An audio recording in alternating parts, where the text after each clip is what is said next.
So hey guys, this is Safal Bisen और आज हम स्टार्ट करने जा रहे हैं हमारा ज्योमेट्रिकल ऑप्टिक्स। ठीक, और आपको इससे पहले एक और बात बता दें कि बीएससी सेकेंड ईयर के जैसे फिजिक्स, मैथ्स और डिफेंस, इससे रिलेटेड जितने भी आपको जो नोट्स मिलेंगी, ठीक है, या फिर कुछ अगर इम्पोर्टेंट आपको बताना होगा सेकेंड ईयर से रिलेटेड, वो सारी चीज़ें आपको हमारे टेलीग्राम ग्रुप में मिलेंगी, जो कि इस वीडियो के डिस्क्रिप्शन में दिया हुआ है जिसका लिंक। और इससे पहले बीएससी सेकेंड ईयर पे जितने भी वीडियोस आए हैं हमारे चैनल पे, 2 ही वीडियोस आए हैं, ठीक, तो उस पे भी हमने जो है दे दिया है लिंक, ठीक है, और आगे आने वाले वीडियोस में भी मिलेगा, ठीक। तो उससे आप ज्वाइन कर लीजिए। तो आपको इसकी, जैसे मैं फिजिक्स यहाँ पे पढ़ाऊंगा तो फिजिक्स में बहुत लेंदी मतलब लिखना रहता है, ठीक है, तो उससे अच्छा मैं आपको यहाँ पे सारी चीजें एक्सप्लेन करूंगा और यहाँ पे आपको नोट मेकिंग करा दूंगा। बट आपको अगर प्रॉपर नोट्स चाहिए होंगी, ठीक, तो वो आपको मिल जाएंगी हमारे ग्रुप पे, ठीक है। और एक और बात,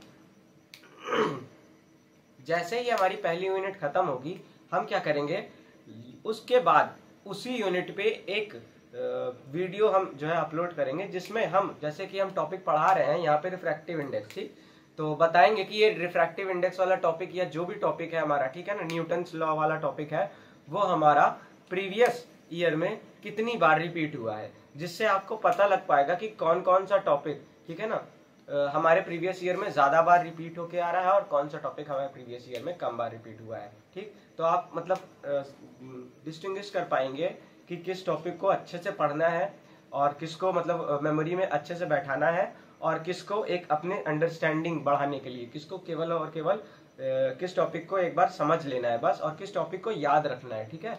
तो उसके आप उसमें डिफ्रेंशिएट कर पाएंगे टॉपिक्स में, नहीं तो आपको बहुत ज्यादा रटना पड़ेगा यहाँ पे, ठीक, क्योंकि समझने से तो काम बनता ही है, बट समझने के साथ साथ रटना भी जरूरी रहता है, ठीक है। तो चलिए, समझे बिना तो कुछ होगा ही नहीं, ठीक है, बट मेमोराइजिंग भी थोड़ी सी करनी पड़ती है, चीजों को मेमोराइज भी करना पड़ता है। तो चलिए, ज्योमेट्रिकल ऑप्टिक्स में हम सबसे पहले स्टार्ट करते हैं रिफ्रैक्टिव इंडेक्स से, ठीक। रिफ्रैक्टिव इंडेक्स क्या होता है, देखिए, रिफ्रैक्टिव इंडेक्स, हम सबसे पहले रिफ्रैक्टिव इंडेक्स पे अगर कुछ कहेंगे तो हम यही कहेंगे कि रिफ्रैक्टिव इंडेक्स एक मटेरियल की प्रॉपर्टी होती है, ठीक, यानी कि ये मटेरियल पे डिपेंड, मतलब मटेरियल की प्रॉपर्टी होती है, ठीक है। अब जैसे अगर हमारे पास ग्लास है तो उसका रिफ्रैक्टिव इंडेक्स कुछ और है, वाटर है उसका कुछ और है, शहद हो गया उसका कुछ और रिफ्रैक्टिव इंडेक्स है, तेल हो गया आपका कुछ और रिफ्रैक्टिव इंडेक्स है। तो इस तरह से डिफरेंट चीजें होती हैं, उनके डिफरेंट रिफ्रैक्टिव इंडेक्स होते हैं। हम सभी ने पढ़ा है रिफ्रैक्टिव इंडेक्स को, ठीक। लेकिन रिफ्रैक्टिव इंडेक्स जो हमारी, जिसको हम कह रहे हैं, ये एक मटेरियल की प्रॉपर्टी होती है, यानी कि अलग अलग मटेरियल की अलग अलग रिफ्रैक्टिव इंडेक्स होंगे और ये उस मटेरियल पर डिपेंड करेगा, ठीक। तो चलिए, रिफ्रैक्टिव इंडेक्स क्या होता है, प्रॉपर्टी ऑफ ए मटेरियल,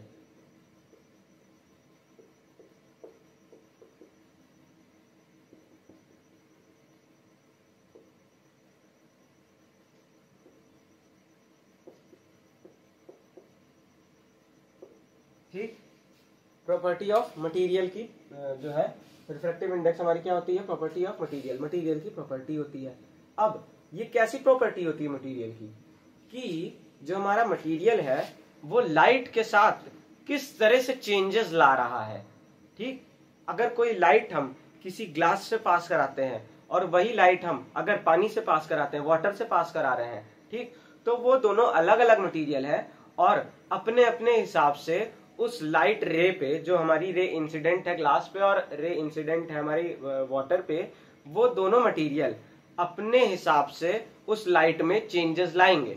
कुछ ज्यादा डिफ्लेक्शन कर देगा, कुछ कम डिफ्लेक्शन करेगा, है ना, कुछ जो है रेनबो बना देगा, क्योंकि वो मटेरियल का शेप ही अलग है, ठीक, प्रिज्म है वो, ठीक है ना।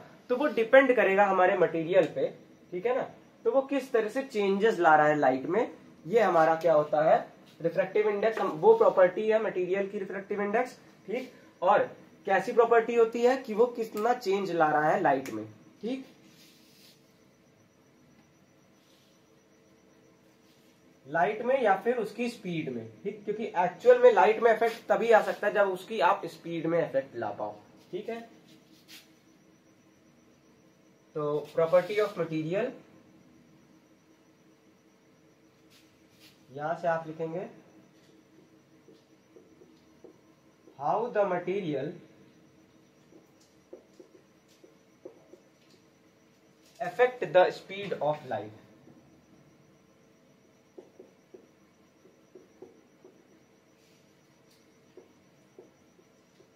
Speed of light. किस तरह से मटेरियल जो है हमारे लाइट की स्पीड को अफेक्ट कर रहा है। ठीक, पानी हमारा अलग तरीके से अफेक्ट करता है, ग्लास हमारा अलग तरीके से, अलग अलग मटेरियल हमारे अलग अलग तरीके से लाइट की स्पीड को अफेक्ट करते हैं। ठीक, अब जो सबसे कॉमन तरीका होता है रिफ्रैक्टिव इंडेक्स को एक्सप्लेन करने का, वो हम इस तरह से कहते हैं कि it is the ratio of speed of light in vacuum to the speed of light in that material. ठीक, तो यहां पे हम क्या लिखते हैं, ratio of speed of light in vacuum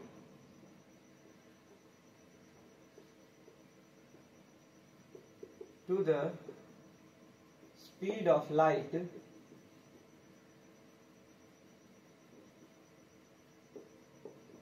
in that material.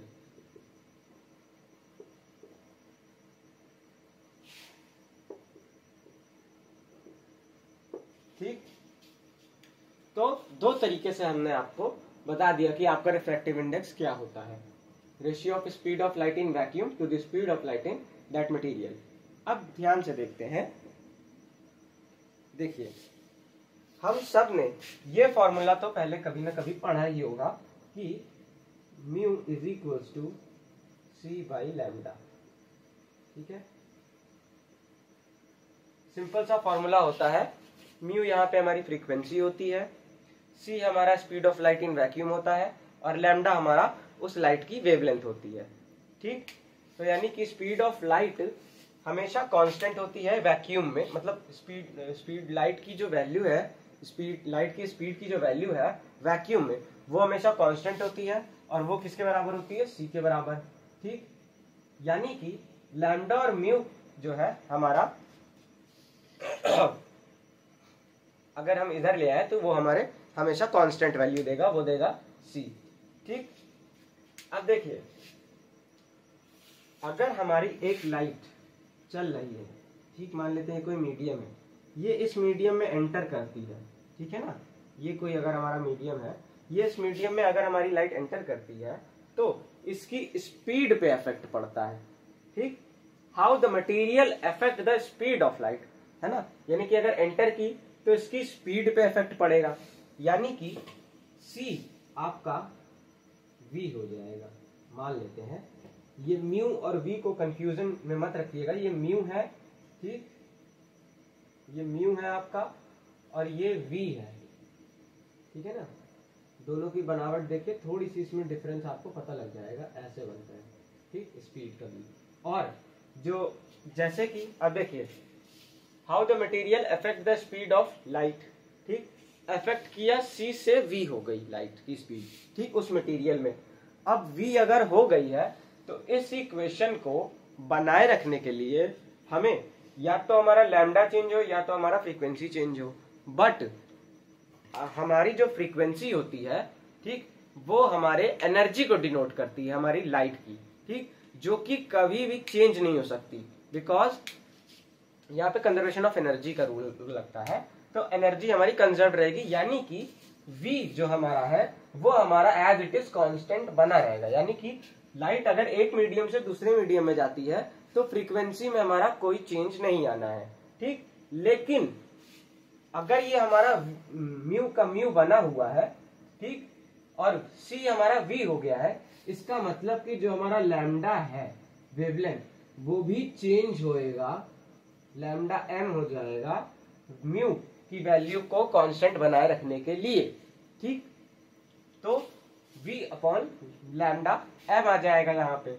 ठीक है, इसको मैं अब रेस कर दे रहा हूं, तो आपको ओवरऑल समझ में आया होगा कि अगर हमारी लाइट किसी मीडियम में, वैक्यूम से किसी मीडियम में जाए, ये वैक्यूम से किसी मीडियम में जाने का केस था, क्योंकि वैक्यूम में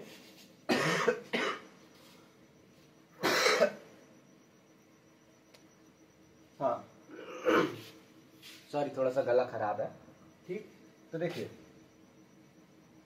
ये हमारा कोई मीडियम है, ठीक, और यहाँ पे वैक्यूम है हमारा, ठीक है ना, ये एयर नहीं है, वैक्यूम है। तो इस वैक्यूम में जो लाइट आ रही थी उसकी वेवलेंथ मान ली हमने लैम्डा थी, ठीक, उसकी स्पीड वैक्यूम में कितनी थी, c थी, और उस लाइट की फ्रीक्वेंसी कितनी थी, म्यू थी, ठीक। अब इस मीडियम में एंटर करने के बाद उसकी स्पीड चेंज होगी, क्यों, क्योंकि मीडियम के मीडियम के रिफ्रैक्टिव इंडेक्स की मदद से, की वजह से, ठीक है ना, मीडियम के रिफ्रैक्टिव इंडेक्स की वजह से उसकी स्पीड चेंज होगी।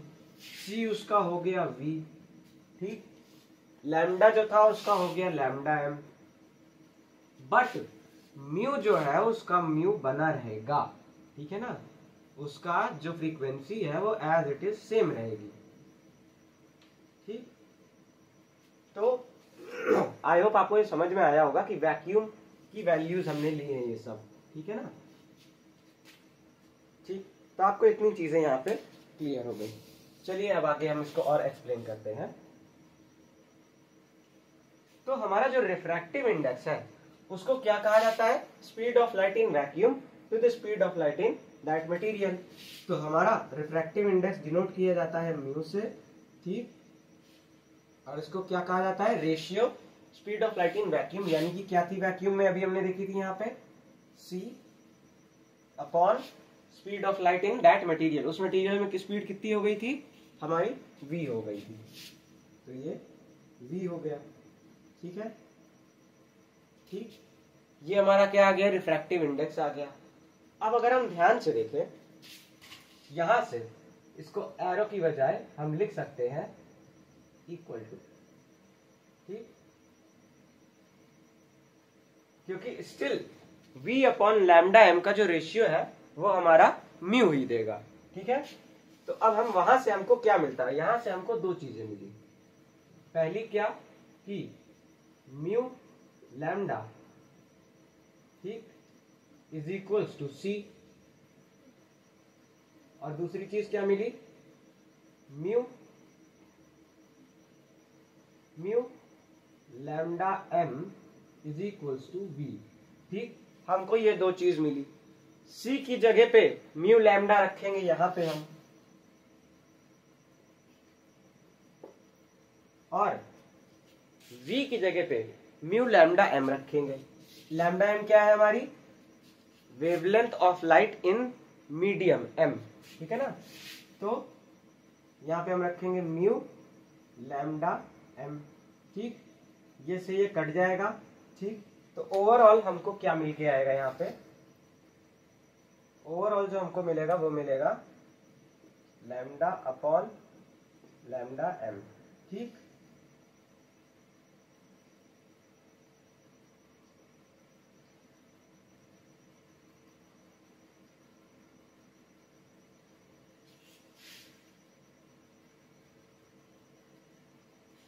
तो हम कह सकते हैं कि जो रिफ्रैक्टिव इंडेक्स होता है वो सिर्फ और सिर्फ speed of light in vacuum to the speed of light in material का रेशियो नहीं होता है, वो हमारा wavelength of light in vacuum to the wavelength of light in that material का भी रेशियो होता है, ठीक, रिफ्रैक्टिव इंडेक्स।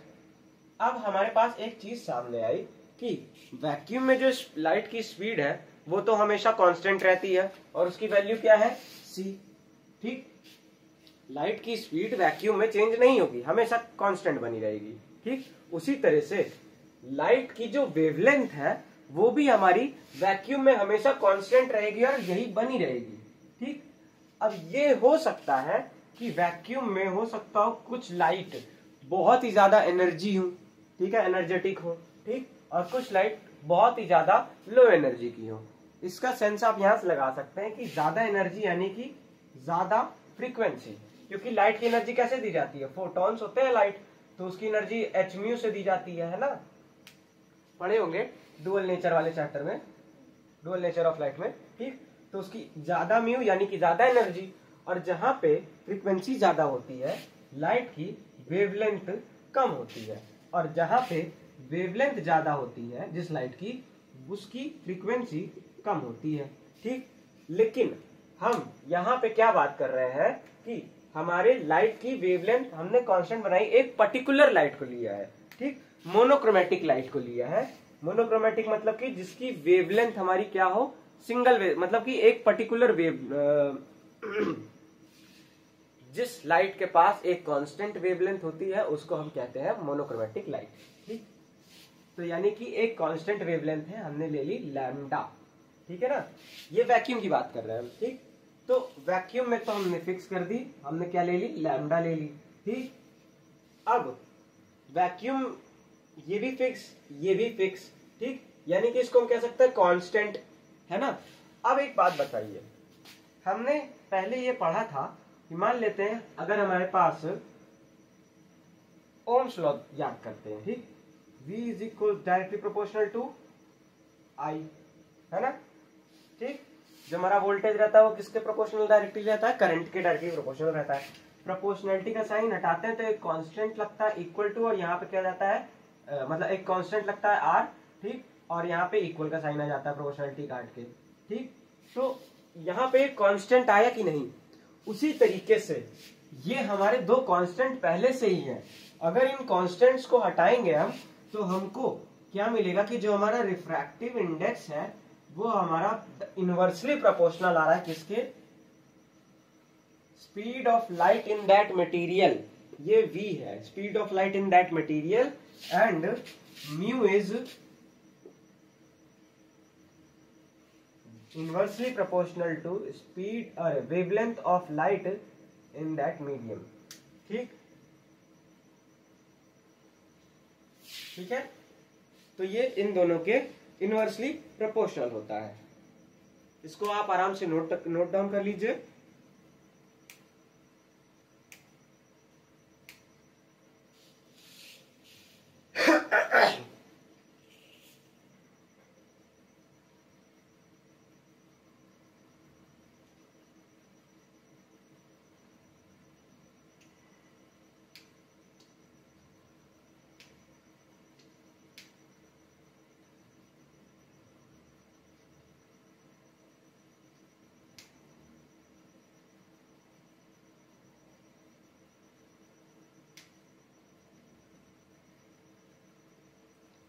ठीक, नोट कर लिए।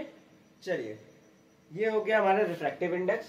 तो इसके बाद हम चलते हैं हमारे ऑप्टिकल पाथ पे। आपको बताएंगे कि ऑप्टिकल पाथ हमारा क्या होता है। चलिए, तो इसको मैं अब इरेज कर दे रहा हूँ, ठीक। अगर जो मैंने बातें कही हैं उसको आपको प्रॉपर यही चीजों को एक्सप्लेन किया है, बस वो लिखा हुआ एक्सप्लेन है तो काफी लंबा हो जाता है, ठीक। बट अगर उसकी नोट्स सही है तो वो आपको उस ग्रुप में आने वाले दिनों में मिल जाएंगी, ठीक। जैसे जैसे टॉपिक आगे बढ़ेगा, क्योंकि 4-5 पन्ने की नोट्स दे के कोई फायदा नहीं है ना। इससे अच्छा अगर नोट्स दे तो कम से कम वो 20-30 पन्ने की हो, जिससे आप अगर प्रिंट भी करवाओ, जो बच्चे प्रिंट करवाना चाहते हैं वो प्रिंट करवाएं, तो उनको आराम से, मतलब एक तो 20-30 पन्ना अफोर्डेबल भी लगे, ठीक, प्रिंट करके अगर पढ़ना चाहते हैं तो। और नहीं तो आपको हिस्से हिस्से में पीडीएफ रखनी पड़ेगी, कब कौन सी कौन वाली है ना। तो वो झंझट से भी आप बचे रहेंगे थोड़ा, ठीक। तो ये थोड़ा सा लास्ट में मैं आपको प्रोवाइड करूंगा, ठीक। तो चलिए मैं इसको रब कर दे रहा हूँ।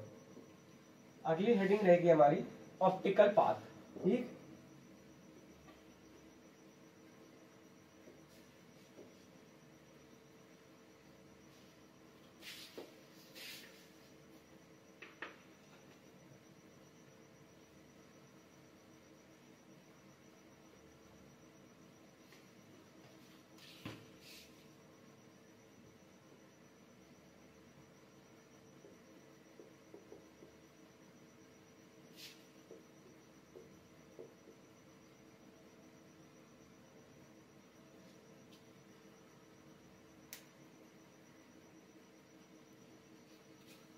इसको हम किससे डिनोट करते हैं,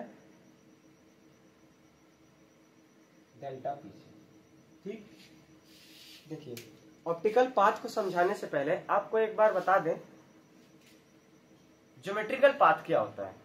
देखिए, मान लेते हैं ये हमारा कोई कॉन्वेक्स लेंस है, ठीक।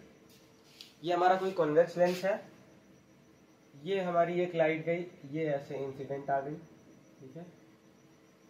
ये हमारा ए बी था ऑब्जेक्ट, ठीक। और यहाँ से मान लेते हैं इसके पोल से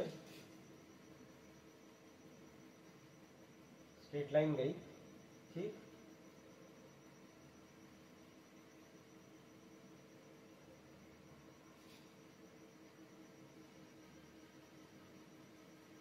यहाँ कहीं जाके मिल गई, ठीक। ठीक है, तो आई होप आपको समझ में आ रहा होगा। तो ज्योमेट्रिकल पाथ क्या होता है? ये डिस्टेंस प्लस ये, मतलब डिस्टेंस होता है ये पूरा, ठीक है ना। ज्योमेट्रिकल पाथ हमारा ये जो डिस्टेंस हमारा नॉर्मल हम देखते हैं, मतलब कि लेंथ हमारा क्या होता है? ज्योमेट्रिकल पाथ होता है, ठीक। लेंथ जो हम मेजर करेंगे हमारे लाइट के द्वारा ट्रेवल करी गई लेंथ को हम क्या कहते हैं? ज्योमेट्रिकल पाथ कहते हैं, ठीक है ना। या फिर ज्योमेट्रिकल, मतलब आप समझ गए कि ज्योमेट्रिकल पाथ क्या है, ठीक। अब इसके बाद आते हैं हम ऑप्टिकल पाथ पे। तो इसको समझाने से पहले हम एक साथ 4 मीडियम बनाते हैं, ठीक।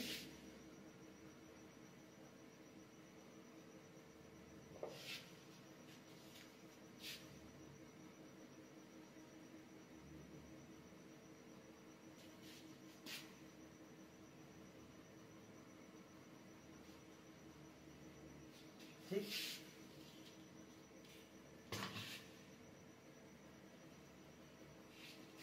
ये हमारे 4 मीडियम है। इसको हम कह देते हैं ए, बी, सी और डी, ठीक। मान लेते हैं ए में हमारा जो है क्या भरा है? पानी भरा है।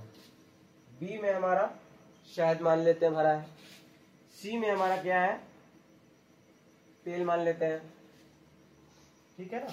और डी में हम मान लेते हैं कि डी हमारा ग्लास से बना है, ठीक, शीशे का है।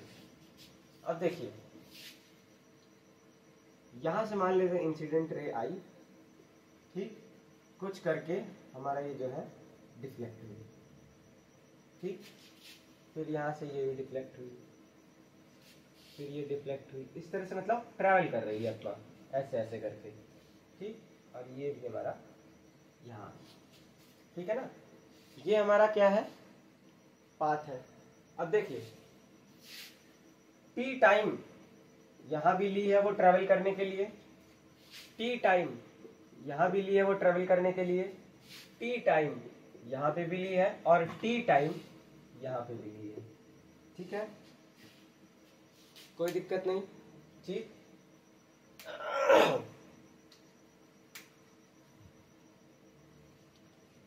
ए का रिफ्रैक्टिव इंडेक्स, ए क्या था? पानी था, μ1 मान लेते हैं। बी का रिफ्रैक्टिव इंडेक्स μ2 मान लेते हैं। सी का रिफ्रैक्टिव इंडेक्स, सी क्या था? तेल था, μ3 मान लेते हैं, ठीक।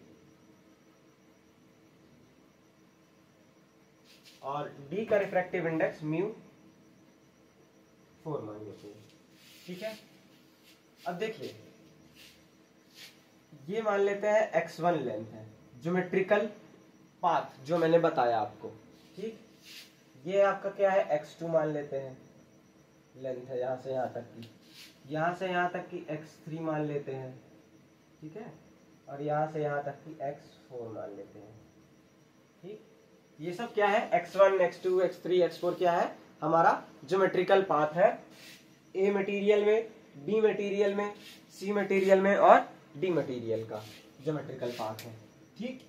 अब देखिए, जब हम क्या करते हैं, μ1 और x1 का टी टाइम के लिए ही सब सारे मीडियम में ट्रेवल किए हैं, ठीक है ना।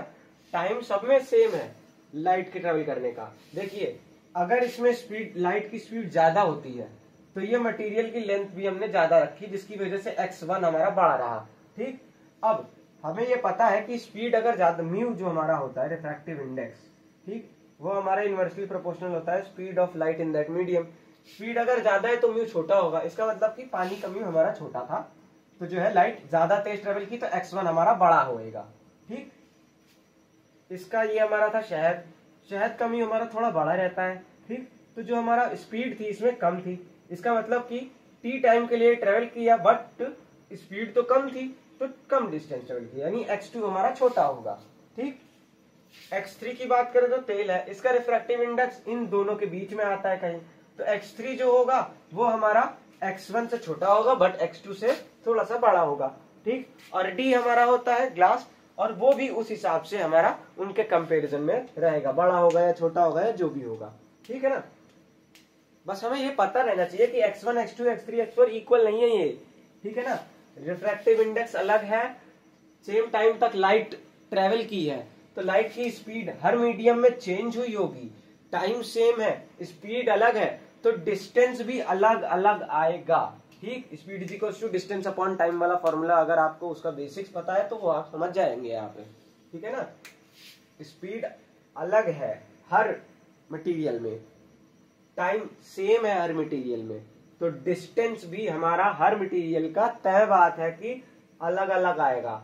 एक बात को अगर डिस्टेंस अलग होता और टाइम भी अलग होता तब कुछ ना कुछ करके दो मटेरियल में हमारा जो है कह सकते हैं कि सेम डिस्टेंस, अरे अगर स्पीड अलग होती और टाइम अलग होता तब हम कह रहे होते कि दो मटेरियल का कुछ ना कुछ करके हो सकता है टाइम इसका ज्यादा हो और इसमें जो है स्पीड कम हो, और इसका टाइम कम हो बट इसमें स्पीड ज्यादा हो, ठीक।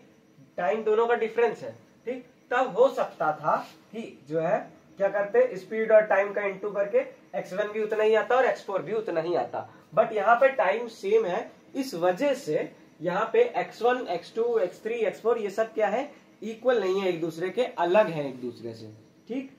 तो चलिए अब इसके बाद आगे समझते हैं। जब हमने ज्योमेट्रिकल पार्ट तो हमको पता है x1 length, x2 length, x3 length और x4 लेंथ है ज्योमेट्रिकल पार्ट। जब हमने रिफ्रैक्टिव इंडेक्स और ज्योमेट्रिकल पाथ का यानी कि x1 जो लेंथ है हमारी उसका मल्टीप्लीकेशन किया μ1 x1, ठीक, और μ2 और x2 का मल्टीप्लीकेशन किया μ2 x2, μ3 और इसी तरह से μ3 और x3 का मल्टीप्लीकेशन किया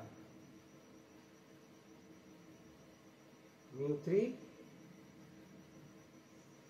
और x3, और इसी तरह से μ4 और x4 का मल्टीप्लीकेशन किया, तो हमको ये मिला कि भले ही हमारा x1 अलग है, μ1 अलग है, x2 अलग है, μ2 अलग है, x3 अलग है, μ3 अलग है, x4 अलग है, μ4 अलग है, लेकिन टाइम इन सब में सेम लिया था, तो ये इक्वल आ गए एक दूसरे के। समझ में आया, ठीक। जब हमने μ1 x1 का प्रोडक्ट निकाला, μ2 x2 का प्रोडक्ट निकाला, μ3 x3 का प्रोडक्ट निकाला और μ4 x4 का प्रोडक्ट निकाला, तो देखा कि इन दोनों का प्रोडक्ट हमारा सेम आ रहा है, ठीक। मतलब कि एक कांस्टेंट वैल्यू दे रहा है, क्या दे रहा है, एक कांस्टेंट वैल्यू दे रहा है, और यही कांस्टेंट वैल्यू हमारी क्या कहलाती है, ऑप्टिकल पाथ कहलाती है, ठीक। यही कांस्टेंट वैल्यू हमारी क्या कहलाती है, ऑप्टिकल पाथ, जिसको हम डेल्टा पी से डिनोट करते हैं, ठीक। आपको बात समझ में आई, डिफरेंस समझ में आया। ज्योमेट्रिकल पाथ और ऑप्टिकल पाथ में क्या है, ज्योमेट्रिकल पाथ की डिस्टेंस कितना ट्रेवल किया, लेकिन ऑप्टिकल पाथ क्या होता है हमारा, किसी भी मटेरियल का ऑप्टिकल पाथ क्या होता है,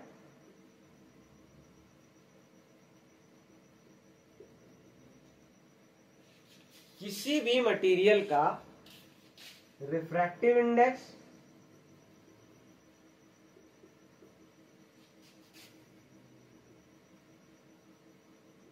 और उसके ज्योमेट्रिकल पाथ का मल्टीप्लिकेशन होता है।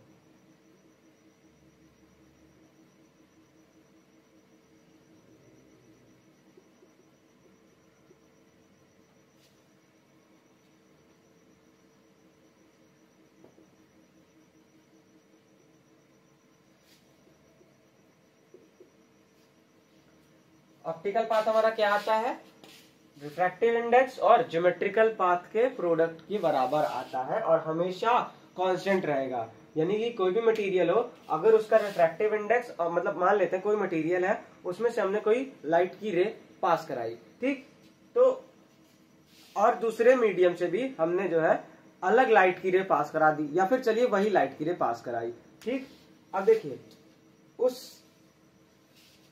पहले मीडियम का रिफ्रैक्टिव इंडेक्स लेंगे और टी टाइम में, सेम टाइम में, ठीक है ना, सेम टाइम में लाइट कितनी दूर तक ट्रेवल करी होगी वो डिस्टेंस लेंगे, रिफ्रैक्टिव इंडेक्स और उस डिस्टेंस का मल्टीप्लीकेशन करेंगे, कुछ आएगा। और जो दूसरा मीडियम होगा उसमें भी हम क्या करेंगे, उसका रिफ्रैक्टिव इंडेक्स लेंगे और वही सेम टाइम में लाइट कितना डिस्टेंस ट्रेवल की होगी वो लेंगे, उन दोनों का प्रोडक्ट करेंगे तो भी वही सेम कांस्टेंट वैल्यू देगा, और उस कांस्टेंट वैल्यू को हम क्या कहते हैं, ऑप्टिकल पाथ कहते हैं। ठीक,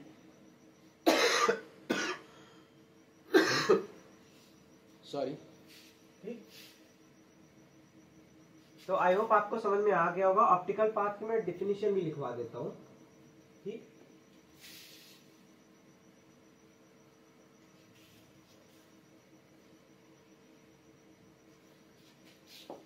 इसको आप नोट कर लीजिए। ठीक, नोट कर लिए। तो देखिए ऑप्टिकल पाथ की जो डेफिनेशन होती है आप उसको इस तरह से कह सकते हैं कि optical path is defined as the product of refractive index and geometrical path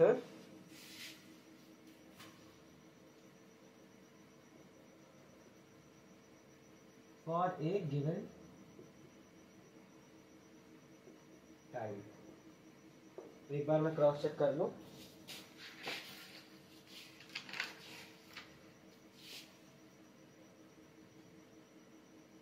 Optical path is defined as the product of refractive index and geometrical path transversed by a monochromatic light। वही मतलब कि एक monochromatic light द्वारा ही transverse किया गया geometrical path, और refractive index का product हमारा क्या कहलाता है, ऑप्टिकल पाथ कहलाता है, इन ए गिवन टाइम। ठीक, फॉर ए गिवन टाइम या फिर इन ए गिवन टाइम, किसी एक गिवन टाइम में, टाइम हमारा दोनों ही मतलब कि चाहे जितने भी हमारे मटेरियल हो सब में सेम टाइम पे ही हम कंपेयर करेंगे। ठीक, चलिए तो आई होप आपको समझ में आ गया होगा कि ऑप्टिकल पाथ क्या होता है, इसको आप नोट कर लीजिए। और इसके बाद हम चलते हैं हमारे अगले टॉपिक पे जो कि है हमारा साइन कन्वेंशन। ठीक,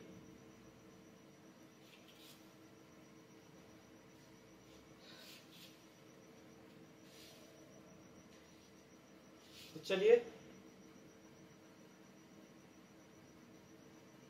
तो हम सोच रहे हैं इससे लंबा वीडियो नहीं करते हैं, आज हम यहीं पे खत्म करते हैं। नेक्स्ट वीडियो में हम जो है साइन कन्वेंशन और कार्डिनलिटी ऑफ पॉइंट्स लेके आएंगे। ठीक, तब तक के लिए पढ़ाई करते रहिए। All the very best.